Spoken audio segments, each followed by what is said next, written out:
They haven't started the meeting yet. They haven't started the meeting yet.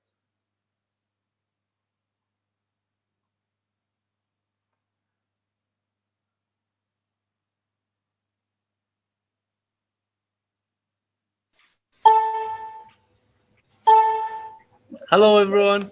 Hello, good Hello. morning, good afternoon. Hey guys. Good morning, Shulavia. How are Morning. you? Good Good, how morning. are you? Fine, thank you. Hello, Dilali. Hi, Razar. How are you? Hey Fine, guys. thank you. Hello. Good, good. Hi, Carwan. Hey guys, how are you? Good morning. Good morning. Hello, Delali. Everything good? Hi, Mohammed. Hi, good morning. Or good afternoon. You're It halfway through doesn't the matter at this point, really. Good morning. We have to day. we have to work something out. Hi, 11. Hello, Morning. everyone. Hey. Hello, Karwan. Hey guys, Shad. Morning, Aishan. Hi, Chad. Hi, Momin. Hi, Asha. Hi. Hi.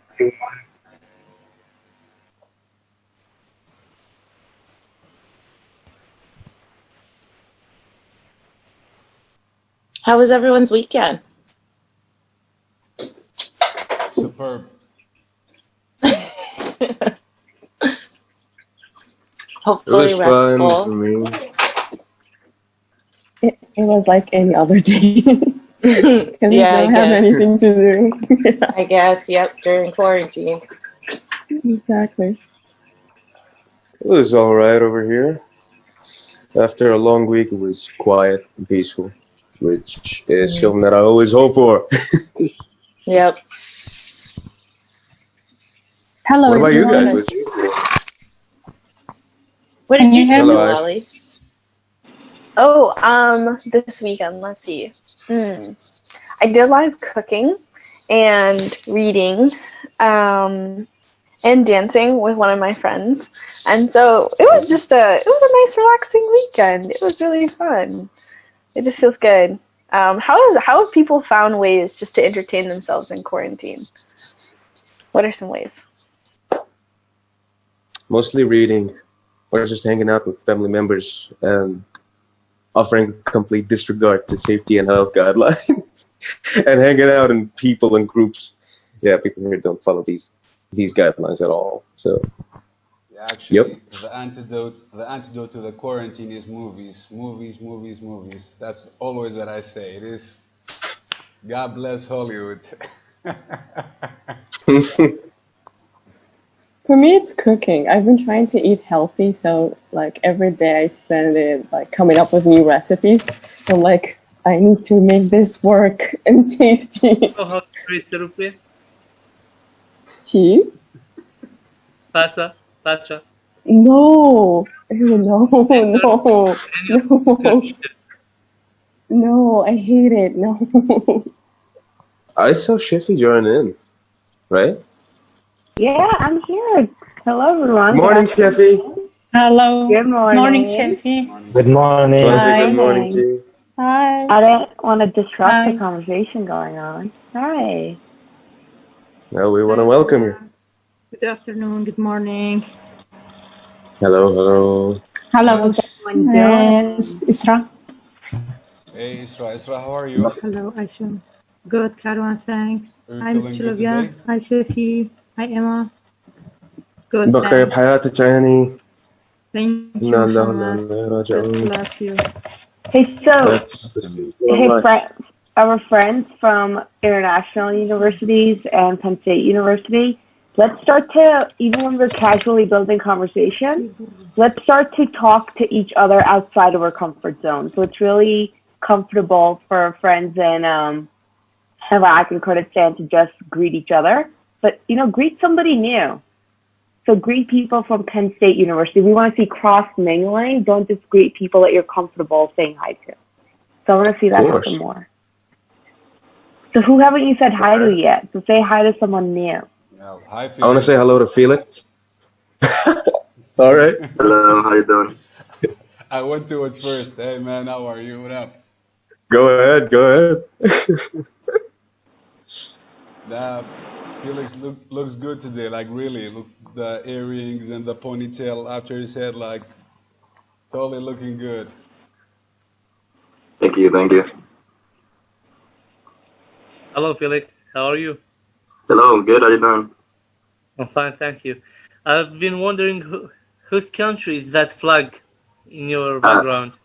It's Dominican Republic. Okay. Nice using context, Rizal. Using the little information you have to ask questions. Hello, Mia. Hello, it's Maya. But Maya? Sorry. yeah, Very very sorry. good. I butchered the pronunciation. You're good. Oh, I really hate to cut off this communication. We love to see this. This is how we should start class every single day that we're together. And it's time to start class. So, Delali, how many people are we missing? And can you turn on your video if you have it off? It is time to start class. We're missing 4 Thank people, you. Shalivia. Okay. There's like Victor is here. Oh, yay. Okay, 3 people. All right, we'll go ahead and get started. All right.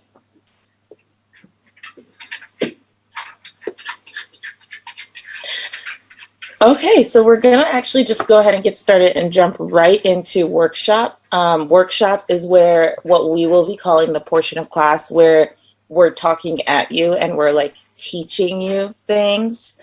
And we're gonna start off just with something that we call the sociological human, okay?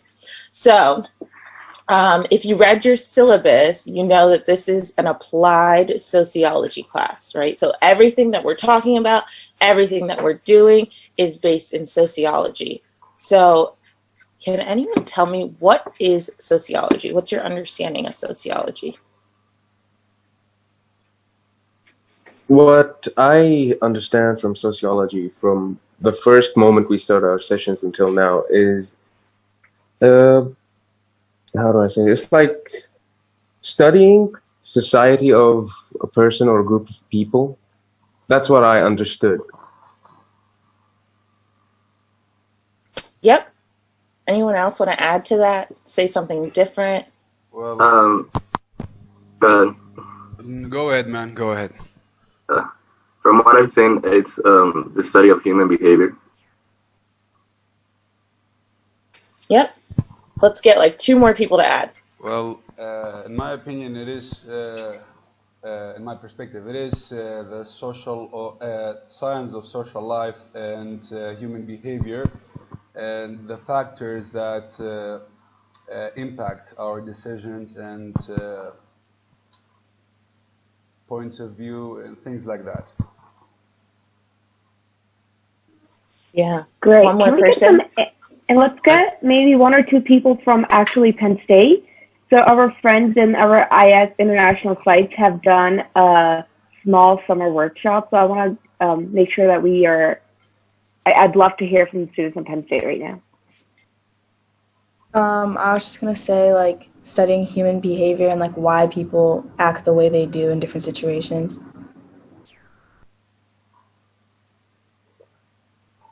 Yep. So, I mean, everyone was right, all different definitions of sociology, but for the most part, you know, studying human behavior, studying humans in society. The definition that we're going to use for the purpose of this class is sociology is about studying patterns in society, relationships, social interactions, and culture.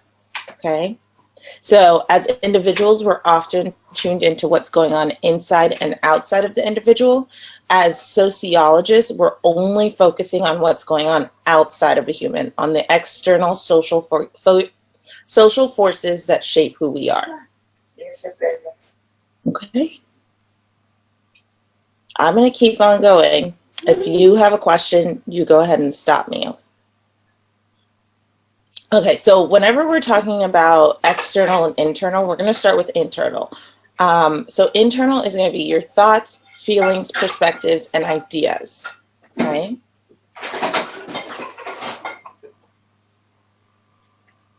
So it's going to be questions like, why do I feel?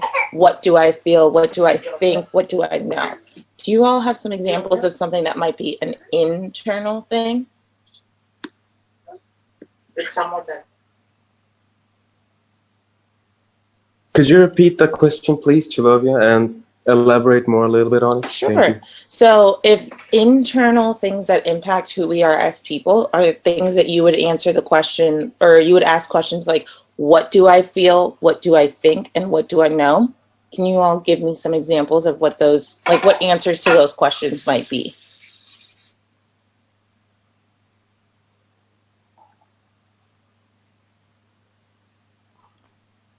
Jacob, what are you thinking?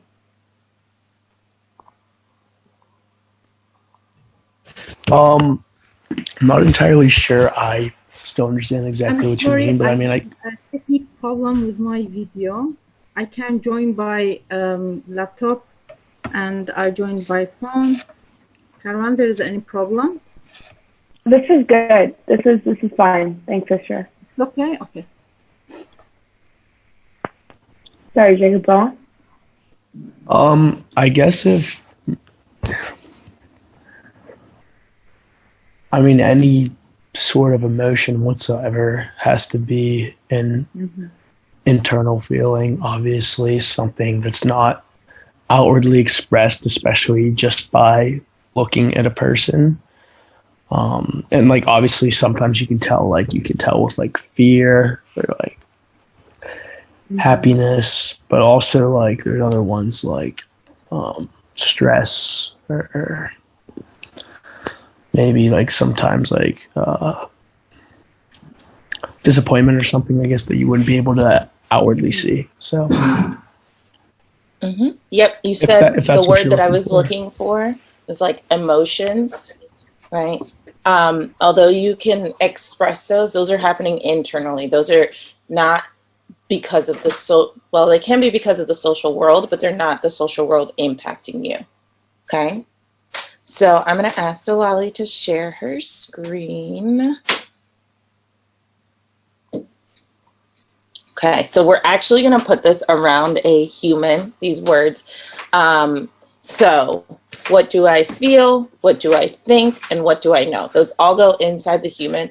And as sociologists, we are not focusing on those things. What we are going to focus on is the social factors that impact us outside of the human. Okay. So when thinking about that, if you think about what makes us different or what makes us similar, so something that, like an example of that right off the bat, right, that we can all see is race. So race is something that's outside of is a part of our social factors that is outside of the human that impacts our position in society, right? Now it's going to be you all's turn. What are some other examples of things that you think are social forces that shape who we are? Gender. Yep, gender. Maybe where and when you live.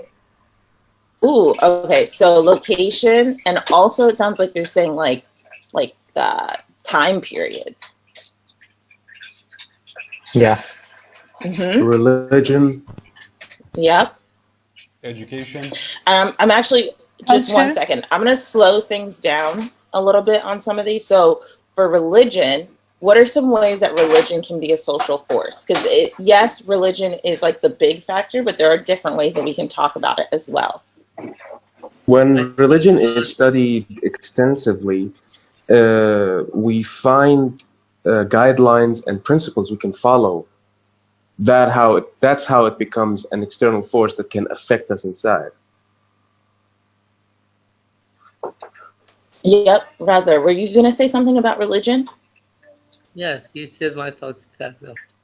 Okay, great. I'm also going to add, just to get us thinking a little bit more. Oh, I'm sorry. Who was that? In my opinion, culture. Okay, just give me 1 second. So when thinking about religion, right? So you can be impacted by the religion you practice, of course, But also, is the religion that you practice the religion that the majority of people practice? Is it the religion that the minority of people practice? How do people view you because you practice that religion? Do you practice it outwardly? Is it something that people can't tell about you when they first look at you? So as we keep on going, let's start thinking about not just the big words, but also the different ways that it can impact you. Okay. So someone said education. Let's think of some like minor points of education also.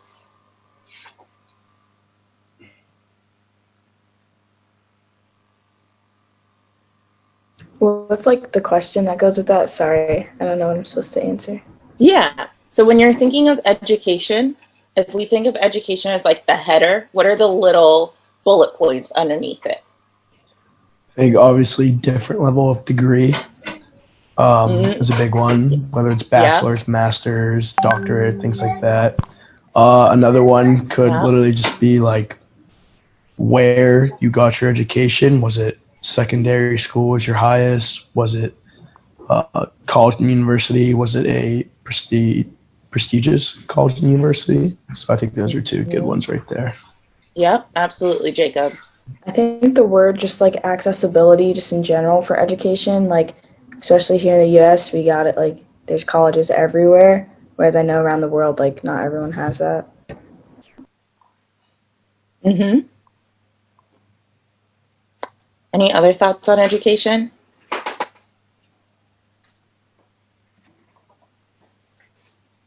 The first one that comes to mind whenever we talk about education for me is like public versus private school and all the different things that that can mean depending on what community you're in.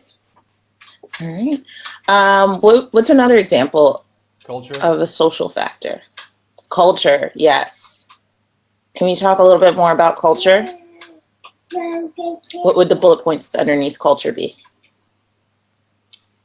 Well, traditions, food, clothing. Okay, I'm actually going to ask Delali to write all of those. So culture, tradition, food, clothing.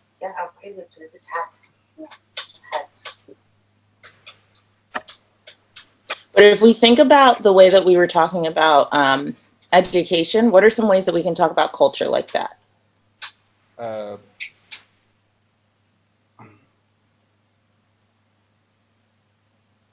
Actually, I wanted to add the like a subtopic under the culture. You could also put values and traditions, moral values, yeah. And culture, like any other main factors like race, gender, location, religion, education, certainly impacts like people and let's basically say say like for education, you guys brought a example like I think was usually via private schools and public schools. It is kind of different for culture, but let's say a Eastern culture or a Middle Eastern culture or a Western culture, these cultures they have their own unique traits that can impact the people that live in these areas. I'm just going to ask you, what is an example of something cultural from where you're from? Something cultural. Can you elaborate more on that question? Yeah. When you think of culture, what does that look like in your community? Well, as I said, every culture has its own unique traits, and definitely I live in Middle East, and Middle East is vastly different from other cultures. Mostly set Western cultures, but May I chime in, please? Floor is yours. One thing that comes to mind when it comes down to culture is certain behavior between the genders.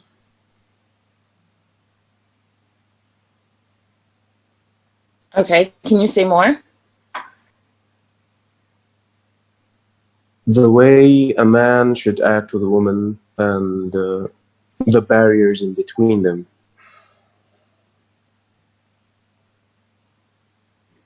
Okay. What about for our Penn State students? What's a part of your culture? I'm actually just going to be like very specific. Like, what is a part of like Penn State culture?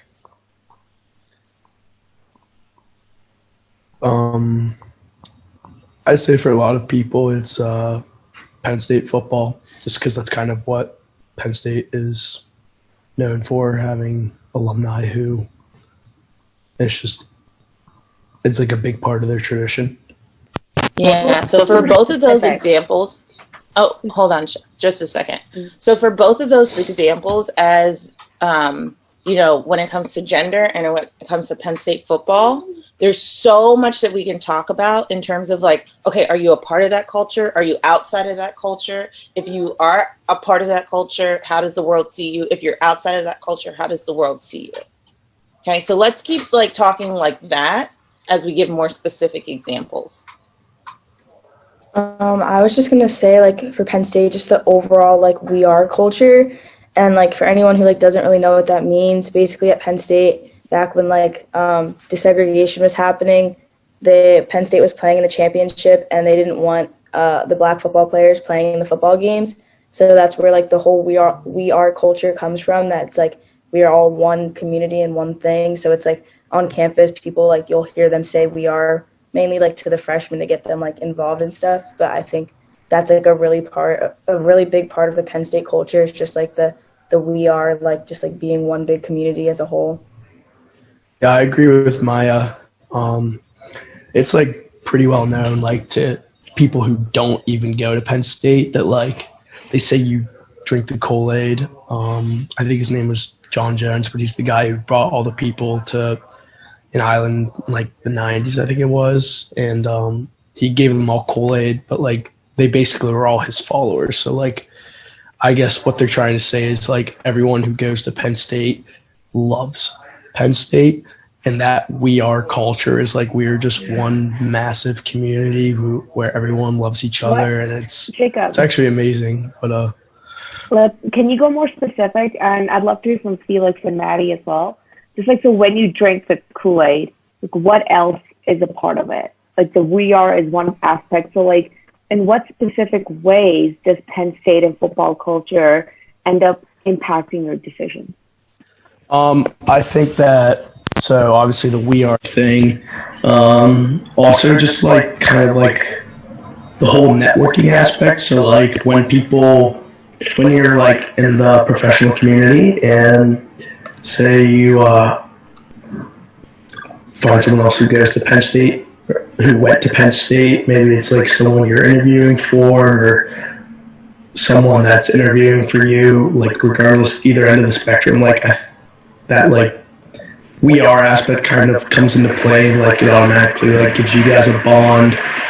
Good connection. Not a lot of other people have a good connection. How about at Penn State?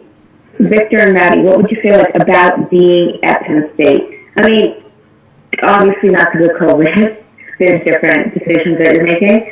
But just at Penn State, what are some decisions you make as students that are because of Penn State culture? I would say that like the collar patterns and wearing the merchandise is a pretty big symbol of it, like wearing blue and white and like Penn State gear that sends a message. I think a factor to add on to it is that Penn State is very geographically isolated. Like State College University Park is in the middle of PA, and it's like the major thing from like for miles and miles and miles. So the whole community around State College is like so, you know, into the Kool-Aid of Penn State because it's such a major like economic driver. But when you are in State College, I mean, there are some, you know, cultural factors of like being in the in group and the out group. A lot of it is like the sports. Like Penn State football is a huge thing, and you are, you know, kind of expected as a Penn State student to cheer for Penn State football to care for Penn State football, to go tailgating, to wear blue and white, and to go to the football games, to get student season football tickets. And if you choose not to participate in that part of the student life, that can definitely lead you into being into an out group where you're not as part of like the Penn State community as people who are passionate about Penn State football. Yeah, I was gonna like add on to that. Like I've definitely noticed there's a difference here compared to like a branch campus because I came from a branch campus. So like up here, like everyone is just like super involved with like everything about Penn State. So it's like if you're here, since there's like also nothing else around, like you're just like super involved and like anything that could be happening. But like at like a branch campus, it's more like, oh, what's in the area? It's not like necessarily like, okay, I'm doing this because it's involved with Penn State. It's more just like, what can I like be involved in that's close to me, sort of. All right, let's get some other external factors up on that human. So what are some other external factors that we can explore in that same way? Skin color. Skin color, that's a good one. What are some other ones? Maybe financial status. Mm-hmm. Actually, You all can just shout them out. Yeah, power. I would Sorry, add what was that? sexuality and gender expression along with gender. Yeah, absolutely. Was that Isra? Did you say one? Yes, I think the location it is very important. For example, if you are living in this some place, it is they have very war and they have a problem with the government. Or for example, if you live in Colombia or in Mexico, it is very different if you are living in America or in Iraq or in some. In the Iraq examples, we have a problem. If you are living in the Mosul, it's actually different with if you are living in Erbil or in Kurdistan. So location, it is very important, I think. It's my opinion. I think something that you just highlighted, Isra, is like a lot of times when we think of geographical location, we're thinking like other side of the world, but it can also be different just within your own country. Mm-hmm. What are some other examples of external factors? An external factor that came to my mind is, or our parents, whether you grew up with one or two, or you did not grow up with any parents. Yeah, so that's getting us into family structure. What are some other family structure things that you think can impact you? Your order in the family, whether you are like the youngest or the oldest. Number of Social siblings, class. or if you're a only child. Mm-hmm. Number of siblings, only child. Jacob, you said social class. What are you seeing when you say that? I'm just saying like whether you're like well off, wealthy, pretty high class, or lower class, impoverished. I mean, I think that is a huge effect. Yep. I was just gonna say, like, if you have siblings, like, there's pressures that drive you to do things or not do things due to like family line or tradition, or like breaking that tradition. Yeah. Another point. All right, we're just going to take a couple more minutes. If the family supports the children to reading and to complete their education, this is impact to children. And another thing. Yeah, so that's your family's relationship with education. Another thing related Mhm. to location, urban and rural places also affects people. It's a really big factor. Actually, Yeah. yeah, we. Felix, what are you? Oh, Yeah, we kind of. For one, I'm just going to cut you off just because we're almost done. We're almost done with this part. So I just want to hear a couple more from people we haven't heard from. Felix, what are you thinking? What is a social factor? I don't know how to explain this well, but it's like if you were allowed to play outside when you were little, like if you have many friends or not. Yeah. So, I mean, as simple as like, what did you do when you were little? Where did you play when you were little? Yeah. Shahad, do you have a social factor for us? I was thinking about friends. Like the type of friends you hang out with, how many years you've known them, the situation you've met, and how that impacts you as a person as well. Yep. All right. One more before we wrap things up. With like health. I want to add, yeah. All right, two more. Maddie, you're up first. I was just thinking like health status, like whether like you have like you're generally like healthy or like you easily get sick a lot, or if like you're wheelchair bound, or like if you have like a disease or like an immune disorder or something like that. Mm-hmm.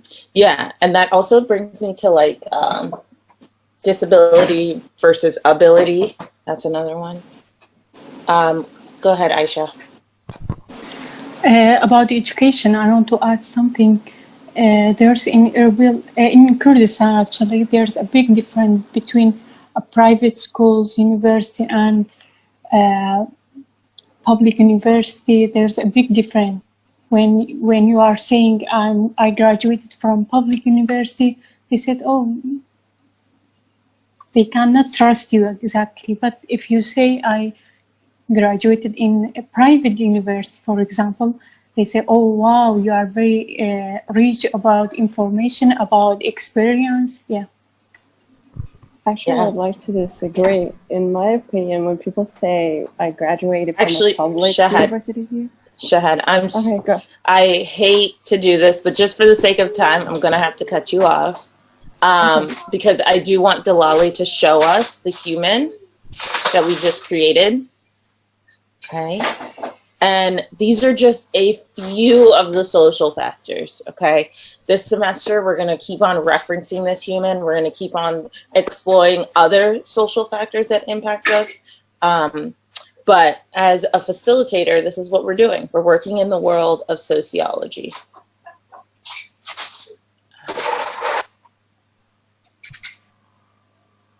So as facilitators, we question the external factors, right?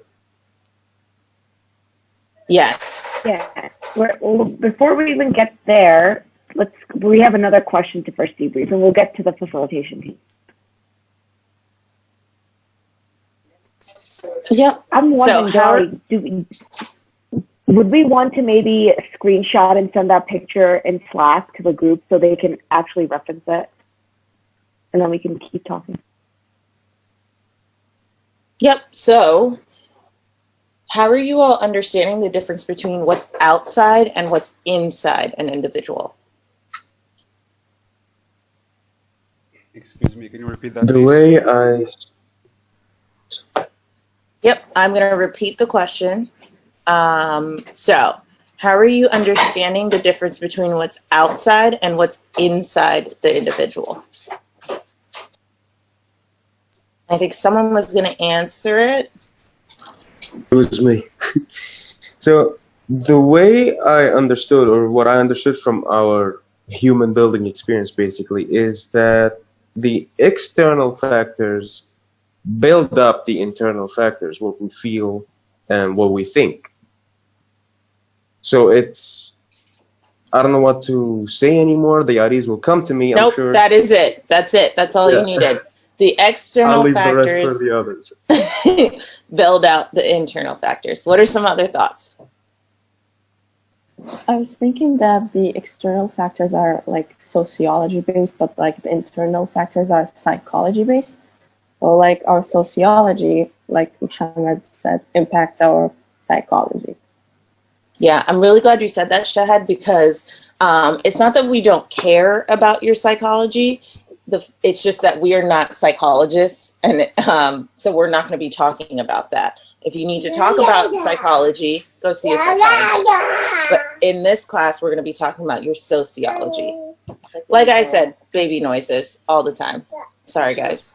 And for World in Conversation, if you explore the website, you'll see our mission. It's to think together, right? Not necessarily to feel together. So like thinking together is working with the forces that you have just talked about. Talking about your feelings is inner work. It's different work. So the different thinking in this class, it depends about what you are eating, what you are dressing, or where are you living. It depends what are you TEDx like this. It depends. Mm-hmm. Yeah. So I want to just know something. Like, we care more about the external factors, right? But like when we are in a dialogue, people are gonna talk about like their thoughts, their beliefs, their feelings. Like this is internal. Like how do we like deal with this? Like we question the external factors to know how people come to that conclusion, or like I don't know if that makes sense. That's such a good question. That's such a good question. So let's go into your facilitation a little bit. So like you will start to facilitate next week, and like you're saying, your purpose is to engage in sociological thinking. So the first step to doing this is to look for external forces in your participants that shape the participants in your dialogues. So you will succeed in your first few dialogues and all your dialogues by simply not asking, so how do you feel about what someone is saying, or how do you feel about this topic? While you cannot control participants naturally responding in, well, you know, what she said is making me think, feel, because we tend to blur the line of the words, like what I think, what I feel. They kind of sometimes we tend to blur them. But you as a facilitator will simply succeed by not ever asking, how does someone feel about this?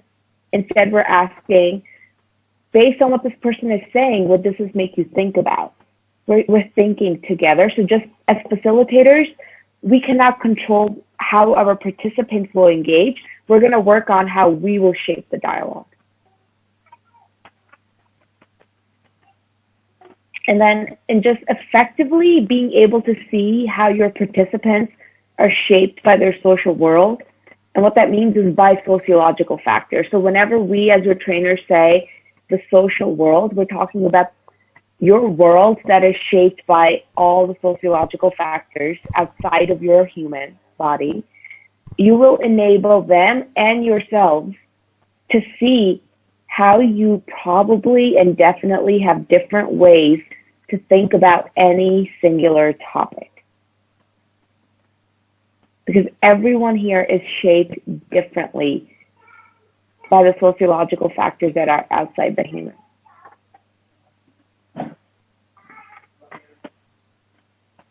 Shafi, could you please repeat the last part of what you said? Are you taking notes, Mohammed? More than that, actually. Mohammed, just engage. Just engage. You will get a weekly recap email. Like just engage. Just fully immerse yourself in it. Nerd. Don't stress about taking notes.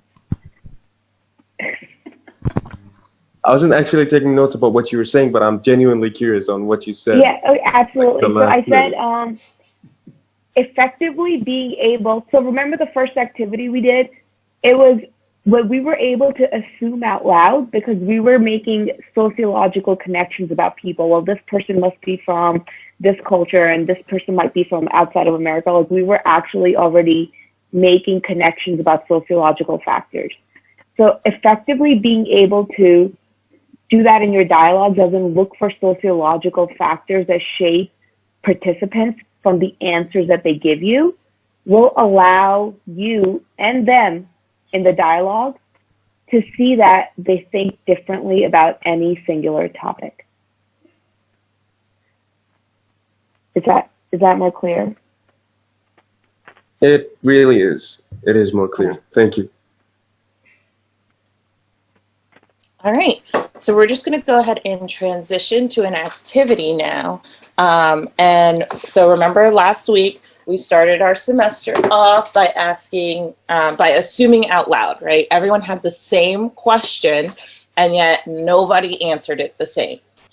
So that's what we're going to be doing all semester long, is seeing how people are different, especially since a lot of times it's really easy to look at people that are seemingly the same as you and think that you all think exactly the same way. But I mean, we saw it right here in class last week. Everyone was different. Everyone had a different answer.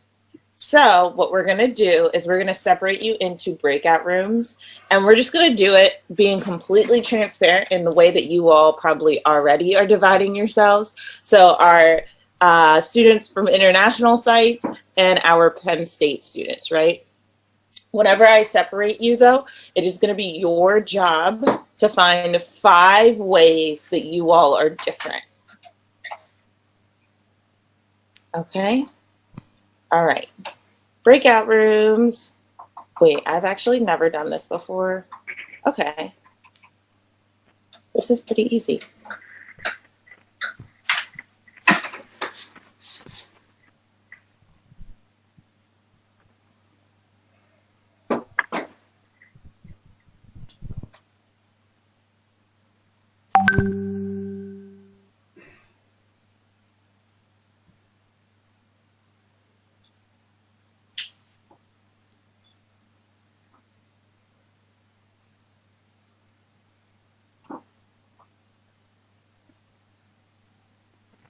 Is it working out? Yes. Okay.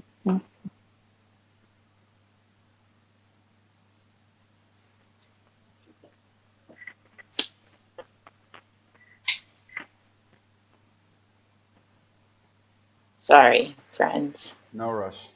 Just trying to break this out so that there are coaches in each one. Okay, see you all on the flip side. Okay.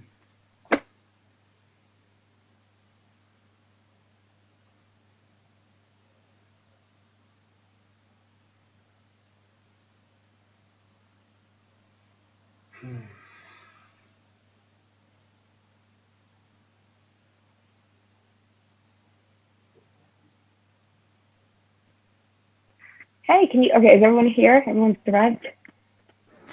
I am Yes. here. Me too. All right. Okay, so let's just take it from there. As Sylvia was saying, so you're all geographically located in a similar region. Clearly, you're from different areas of that region. So what are the ways in which you're individually different based on sociological factors? Excuse me, different from this specific location amongst ourselves, or different from the other students? From this group of students. So from this group of students, let's start small. How are you different from each other? Even though the tendency is to find similarities because you're from a similar culture. Does One count? or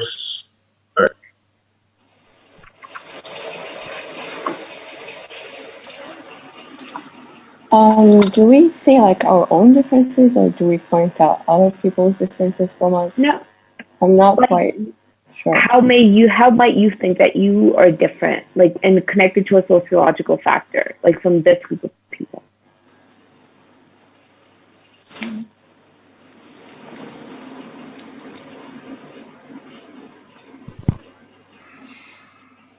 Lolly, I don't think we can hear you.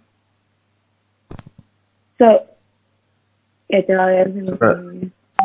Try now, please.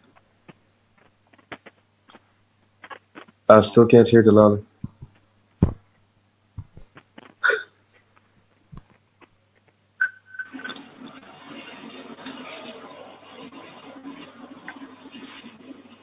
So one difference that I can think of right now among my classmates is that I grew up differently than how they grew up, in different places and in different environments as well. I grew up in Egypt while they grew up in the same region that they are in right now. I grew up with limitations due to my disability or physical illness, diabetes.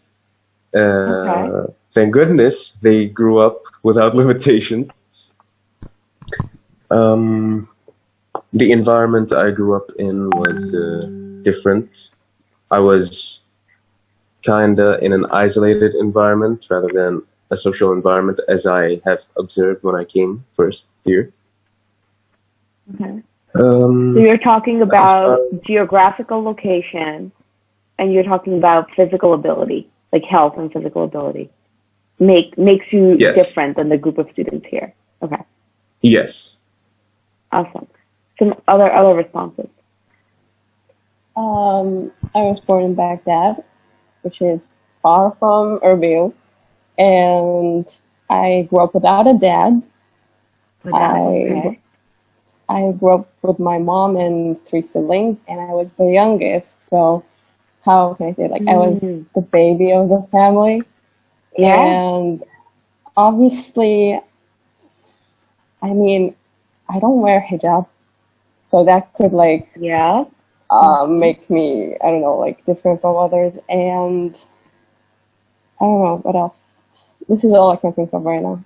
No, those are awesome. And remember your answers, because we're going to come back as a big group and like share the answers. Okay. Awesome. Well, I can say like it's nearly related to Muhammad's answer.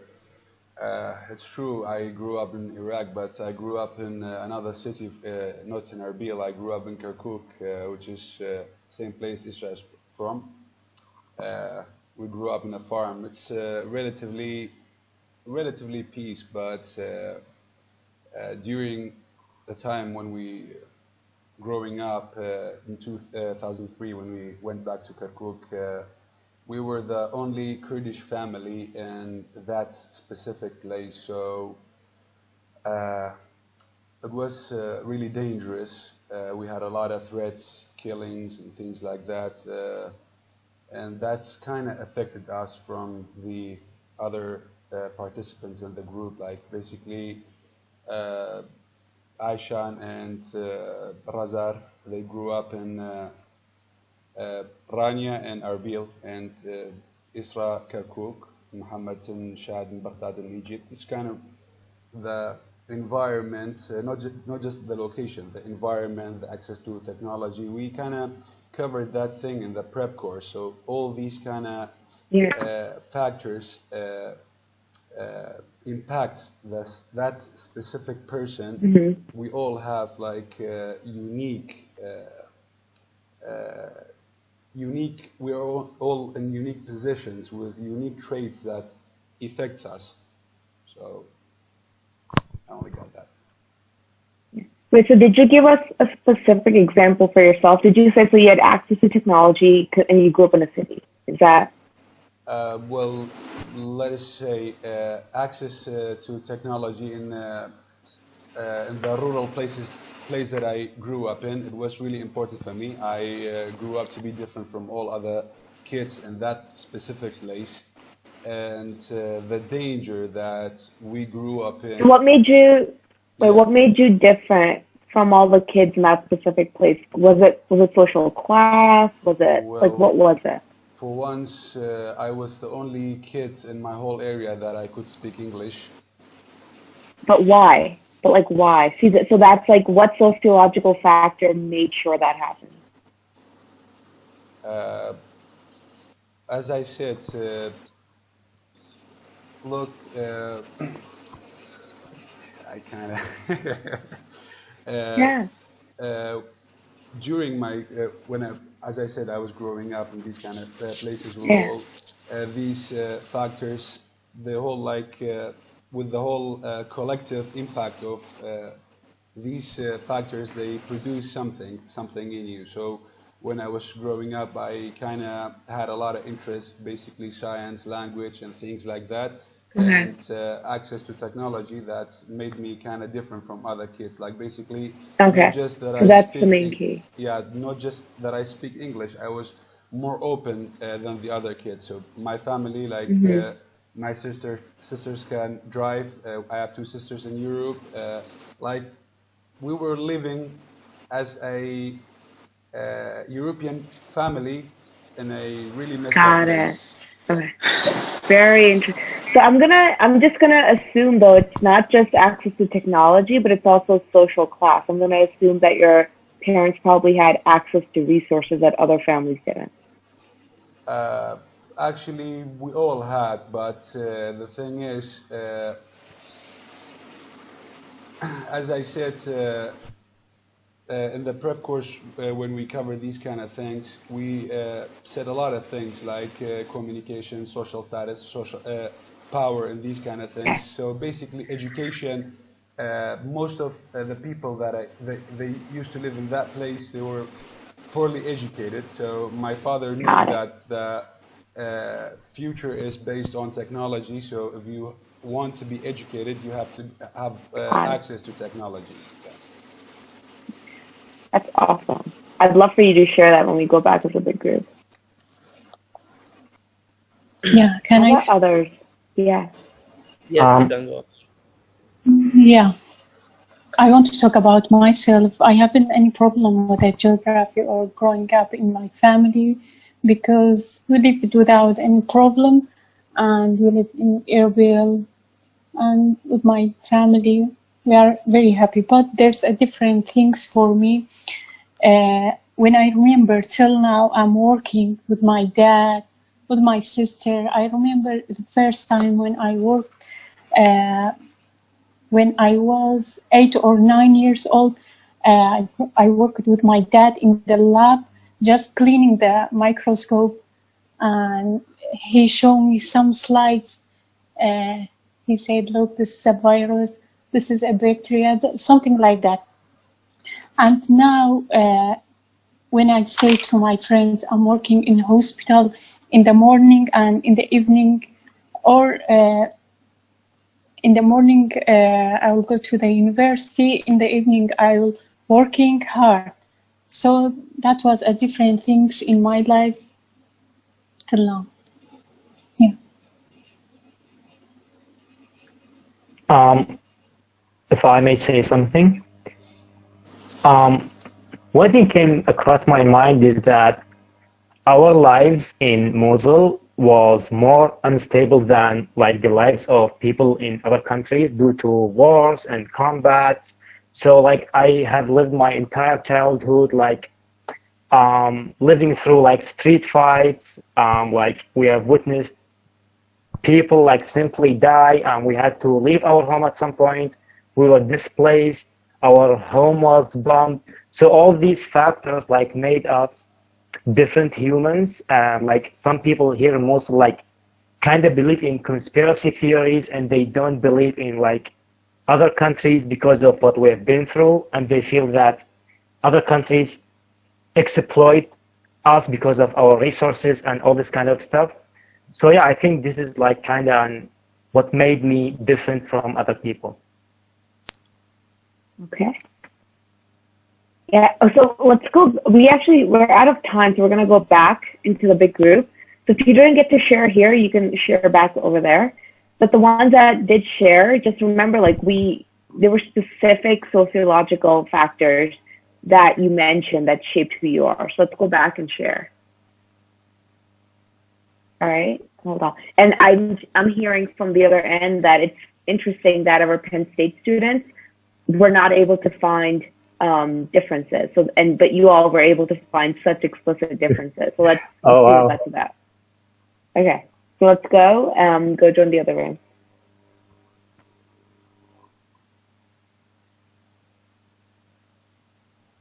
أنا ما حكيت ما لحقت أحكي. Ya Allah. Question, do we just like leave? What happened? I don't know what to do. I don't know how to leave rejoin. breakout room. Karwan, are you in there? والله أنا ما أعرف. leave the room. ما أعرف. باوعي اكو جوا دقمة زرقاء مكتوب leave the room. No, I don't have to speak. لا ايه شفتها thank you.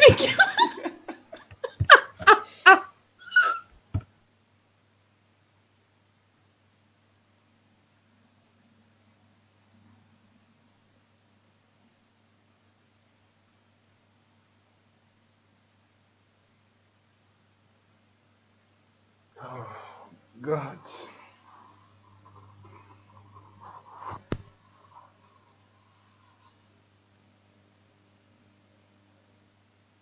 Let's get started. Let's start with our group of students, as in the INTS students. By the way, you'll notice that we'll refer to our students from the international universities as INTS to stand for INT stands for international, and then S as in site. So just INTS students.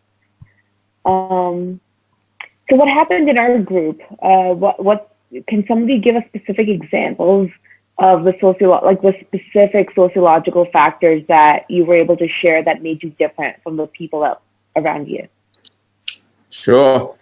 So I listed them all. The first one is geography. I grew up different places than my classmates, crewmates. Sorry. Health. I grew up facing difficulties in health. Stability. I had the luck to grow in a stable environment. And family. I also had the luck to grow with a full family. And I think in the other group, you mentioned physical ability. That was the word you used. So like growing up with a different physical ability shaped your lived experience differently. Yeah, more of a disability rather than an ability. I, on the other hand, mentioned how I grew up without a dad, and I'm the youngest of my siblings. And I was born in Baghdad, which is far away from Erbil. And I also don't wear hijab, so. And what about Baghdad? It's not just that it's far away from you. Like, what is it? The community there is kind of different from the community here. In my opinion, Erbil is more conservative regarding some things, but in Baghdad, they're more liberal. So let's say when we were asked the question last week, the one like, what's something strange in my family that's considered strange for other people in my community? It was like growing up, I had like, it was okay for girls and boys to play together and like have contact with each other. Like, but here in Erbil, at least the people I've seen, they don't even have contact with their own brothers. But like for me, we were like okay, and like me and cousin would have sleepovers and stuff like that. Okay. Well, so just growing up in a city environment, you're saying that made it different. Yeah. Cool. Yeah. And again, Shahid also mentioned she's the youngest of her child. So like the order of your sibling. What are some other ones? Well, for me, also I am the youngest in my family. The last one. آخر فشق. But can I actually hear from Momin? Because I think Momin had a unique and a different sociological factors than anyone in that group to share. Yeah, I had a pretty intense opinion. I said that we have grown up in the middle of the war. Like I lived my entire childhood, like witnessing people getting killed. We were displaced. Our house was bombed. Then ISIS came. So literally my entire life have been through like some tough moments till like 2 years ago. So yeah, this is what made our lives kind of uniquely special.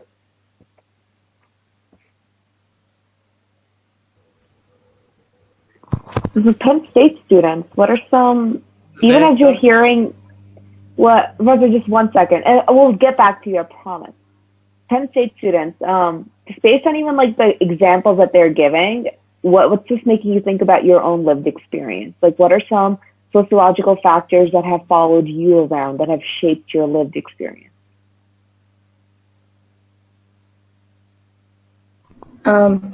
Just going off of Muhammad, what he said, like one of the things I said is that I'm in the hospital a lot. Like I look pretty healthy, but I'm generally not healthy. And like sometimes like I like coming to class today, I like almost didn't want to get out of bed just because like my body's exhausted.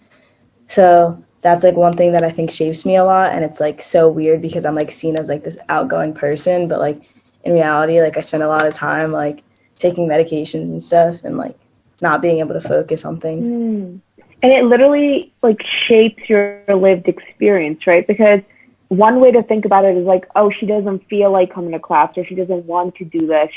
Like there's an internal way that people can project it on you, but literally what you're saying is, no, this shapes my ability to do things. This shapes my lived experience, not my feelings about wanting to do something. That's really important to make a distinction for. What else? Jacob, I see you nodding, so I'm like, okay, you're like, okay, I'm getting this, but what else? How would you relate this to yourself? Well, I was just going to say, I feel like a lot of the time people make internal justifications when they see something about somebody that they don't necessarily know about, or like know their context or situation, when in reality, a lot of times it is shaped by the context, situation, other external factors. And I think that's really important when making judgments about people and drawing any sort of conclusion or inference about them. Okay. I love that you're saying that. So, like a beautiful summary. I couldn't have said that better. Can you give an example for yourself? What are some, even just one sociological factor that you feel like has followed you around, that has shaped your lived experience? Can I get back to you so I can think about it? Okay. And don't dig too deep. This is like, it's like really, some of these are just really obvious. Like for one example, you're a white male living in America. That is a sociological factor. It's race and gender that has, shaped you. So think of another one. All right. Okay. All right, Razar, I know you wanted to talk. Okay, so the sociological factors that affected my life was that I was born in Rania. All of my brothers were born in Erbil, and I am the youngest child of my family, and I was the smartest child of my family. That all eyes were on me, and they said, "You are smart. You have a mathematics mind." That's what they called me. They said you have to be a doctor or an engineer, because that's the most, you can say, it has most salary in our community. That's why, and that had a lot of pressure on me. So I was kind of scared, and I didn't get much mark. And also I have allergies in spring season.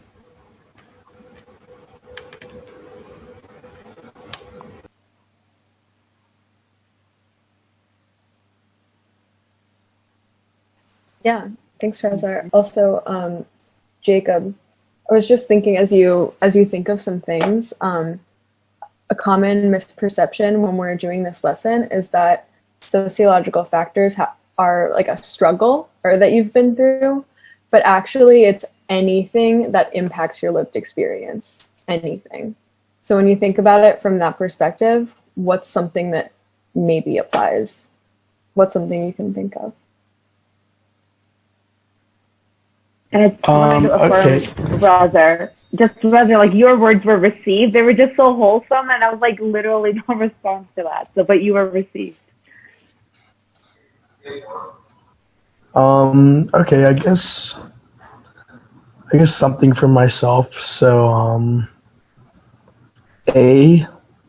whenever I grow my hair out, it gets like pretty curly, and also my last name is Weinberg, which is a very Jewish last name. So kind of my whole life, like if you literally know my name and see me in person, like it's kind of been something that's just been like, I guess, implied about me basically everywhere I go is that I am Jewish. And I am, but like it's just something that's like, it's not like a good or a bad thing or anything. It's just like you said, it's a social factor. It's a social construct that's, it's implied based off just my appearance and my last name. So that's a perfect example, by the way. So again, a perfect example. So while like some of the sociological factors allow it to be a struggle, it's the sociological factors themselves do not carry a negative or positive thing.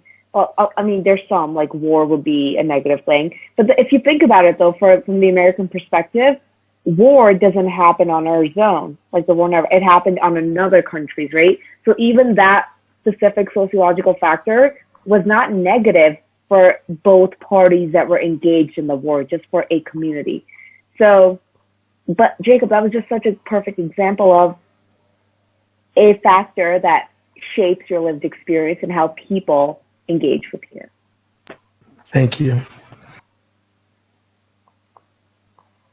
Victor and Felix and Maddie, I do want to hear from some of the students that we don't get to hear from. Like it's, so in this class, you'll notice that it's natural for some students to just like come in. So we'll have to pull in the ones that don't always like can interject on their own. But we do want to make sure that everyone gets a voice and it's balanced.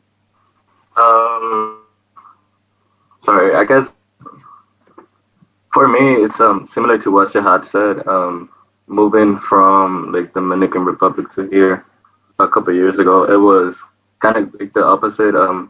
I think here they're more, I would say, liberal in the way people act and people refer to each other. Like, for example, like right now in conversation, I would have to wait for people to finish talking as opposed to just jumping into conversations. So, like little things like that are part of the change. There's some other sociological factors that you probably carry or that influence you at Penn State that don't influence other Penn State students. What might they be?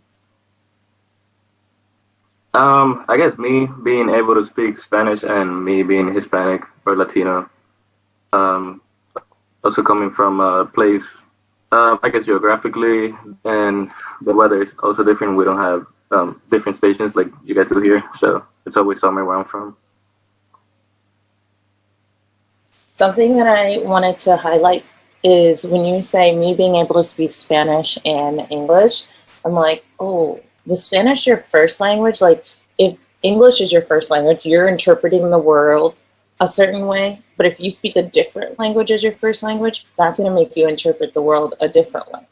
So which one's your first language? What's your second language if you have one? Different ways to think about it. I'm still coming to understand the difference between sociological factors and internal factors. It seems like both are very influential in the way that you like live your life and go about your ways. I'm just more used to trying and get the internal factors out so I can better understand people. Like that's how I usually go about it. So I'm learning to like, well, I guess unlearning and then relearning how to shift my thinking into noticing and pointing out those external sociological factors instead. I love that you're saying we're all unlearning. You're like Emma, Chloe, Delali, and I. We're all unlearning because we're socialized from such a young age to focus on how we feel. Not in all cultures, so that's actually not true in all cultures. But I would say that there are many cultures that we're raised to think about ourselves. How do you feel about this? How does this make you? We're almost socialized to grow up in a way that we connect with others on feelings. Like even just simply saying "I love you" out loud to your parents often. Like we've grown up in a world that focuses on the internal world, and sociologists and like Sylvia started the class with saying, like applied sociology is starting to practice just engaging with humans differently. And you won't do this like the entire semester with everyone. Just continue to consider that this is training for your dialogue. So at least in your 90 minutes dialogues, and you can do it outside anytime, we're going to ask you to engage with your participants in a way that doesn't automatically go to engaging with their feelings and how they feel about things. It's about how they think about the social world and how you are going to start thinking about all the factors that actually impact your feelings too. The sociological factors that have shaped who you are in turn do impact your feelings, not just your thoughts about anything. So you're right. There's no way they're not interconnected. They're always interconnected. The difficult journey that we'll embark on this semester is to just practice one way right now, just because we're really comfortable and used to the other way of thinking, as in connecting to emotions. Excuse me, Shefi, you said when basically facilitating. I feel like Yolanda, I know everyone, we do have some other things we want to mention, so we'll transition. Shefi? Sure. Can I say something? Yeah. Okay. Yeah. So I thought you were saying something. Basically, when you say, you said when you facilitate, you say, what do you think about that or this? What's your perspective on that? Not what you feel about that.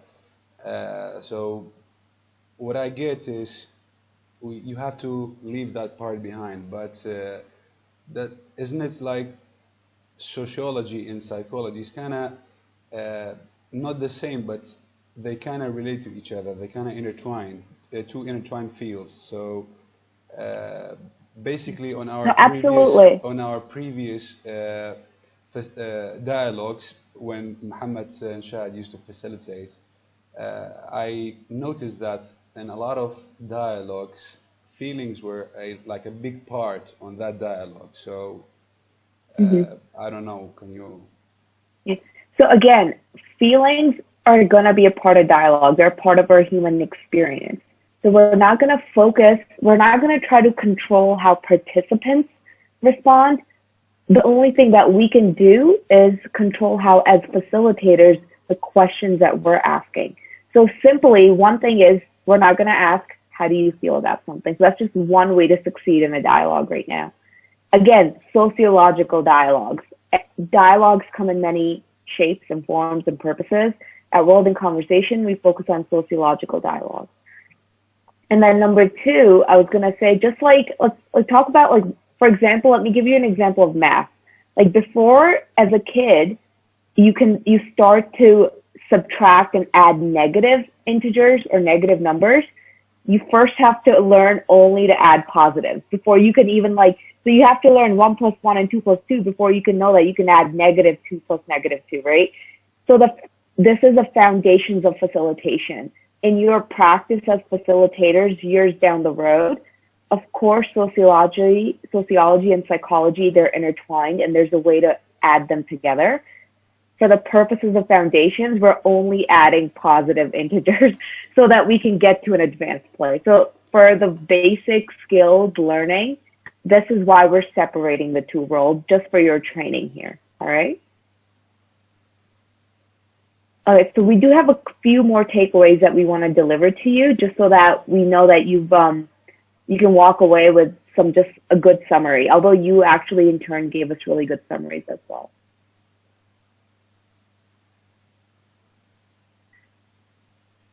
All right, so go on. Oh, I'm actually really excited that I get to start the takeaways, because I wanted to say, whenever we were in small group, in my group, it was really hard for them to find differences. And it was because, like we said earlier, we're all unlearning. And it's so easy when somebody tells you to find differences to ask the questions that are like easy to answer, right? So like, what's your major, or where are you from? But in this class, we're really, really, really trying to find the differences that are difficult to talk about. So if you look at the human, look at the things that are hard to talk about, that you've been told that you're not supposed to talk about. And that is what we're trying to look for, because that's the only way that we can truly think together, is if we understand how we're all different. Okay?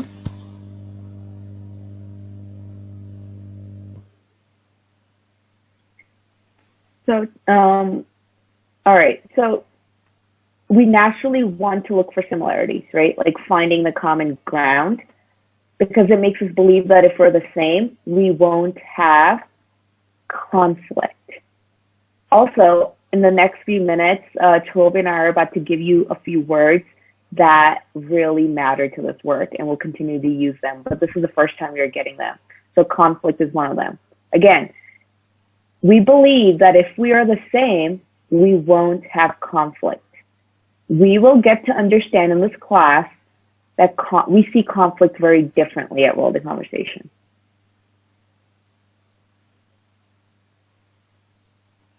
Okay? And then in this class, it is essential that you actually start looking for the things that are different between yourselves and among the participants in your dialogues, knowing that it's okay even if there is conflict, of what you imagine conflict is. So, if you remember last class, we talked about 4 assumptions, and we said we're going to keep on using those assumptions. We're going to keep on referring to them. So today we're going to refer to one of them. So if we assume that no 2 people are standing in the same place, and therefore disagreement is always present. So if we're all shaped by different sociological factors, that means that at any given time, when we're responding to an answer or we're talking about something, we all have different ways of talking about it, different ways that we're understanding it, different ways that we agree or disagree with it. So our job as facilitators is to go ahead and assume that because people are different, have different sociological factors that impacted them, disagreement is always present. Another word for disagreement that we're going to use is conflict. Conflict is always present. And if it's not present, that's because somebody is not actually stating, or we as facilitators are not getting the ways in which the people in the room are different. Okay, so Anna is going to give us something that we should start doing, and she's going to do it really quickly because we're out of time. Give me the book.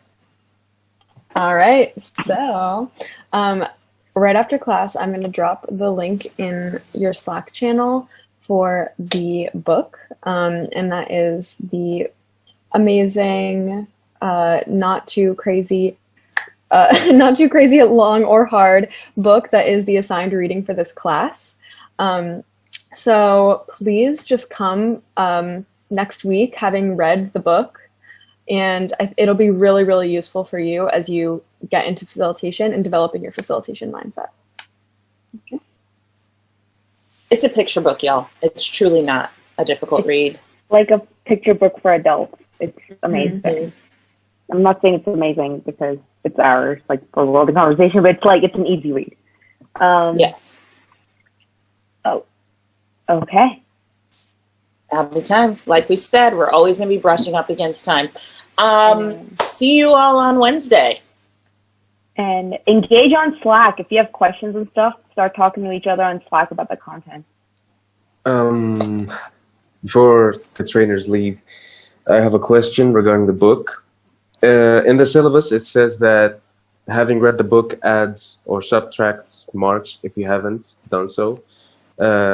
I have read the book, so what should I do to not subtract marks from my final grade? So don't worry about it. Just read the book again. Read it again. I've read the book over 10 times, and every time I read it, I remember something new. So read it again. True. And the problem is not reading the book again. I'm a bookworm myself. But you know, the idea of not losing marks, that was what's You bothering won't. me. You're okay. You're totally okay. All right, y'all are free to go. Team. Thank you. Okay, see you later, Bye, guys. Have a everyone. good Bye. time. Bye. Have a nice Bye. morning. Stay safe. Stay safe. Bye bye. Bye. Bye.